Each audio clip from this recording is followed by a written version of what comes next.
বিএসএফের গুলিতে মৃত্যু দুই পাচারকারী। নদিয়ার কৃষ্ণগঞ্জের ভারত বাংলাদেশ সীমান্তবর্তী গোবিন্দপুর এলাকায় গতকাল রাত্রিতে বিএসএফের গুলিতে দুই পাচারকারীর মৃত্যু হয়।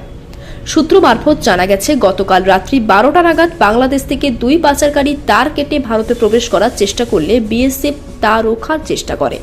বিএসএফের কথায় কোনো কর্ণপাত না করে উপরন্তু বিএসএফকে আঘাত করার চেষ্টা করলে বিএসএফ নিজেদের প্রাণ রক্ষার্থে গুলি চালাতে বাধ্য হয় বলে সূত্রে জানা গেছে।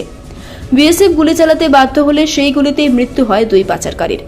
পাচারকারীদের কাছ থেকে তার কাটার কাটারি, টর্চ লাইট ও অন্যান্য সামগ্রী উদ্ধার করেছে বিএসএফের 32 নম্বর ব্যাটালিয়নের জওয়ানরা।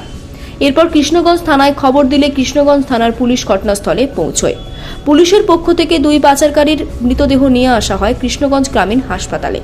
কর্তব্যরত চিকিৎসক দুই পাচারকারীকে মৃত ঘোষণা করে। এরপর মৃতদেহ দুটি নিয়ে আসা হয় কৃষ্ণগঞ্জ থানায়।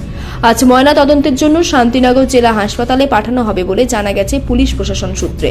এখনো পর্যন্ত দুই পাচারকারী কোনো পরিচয় জানা যায়নি।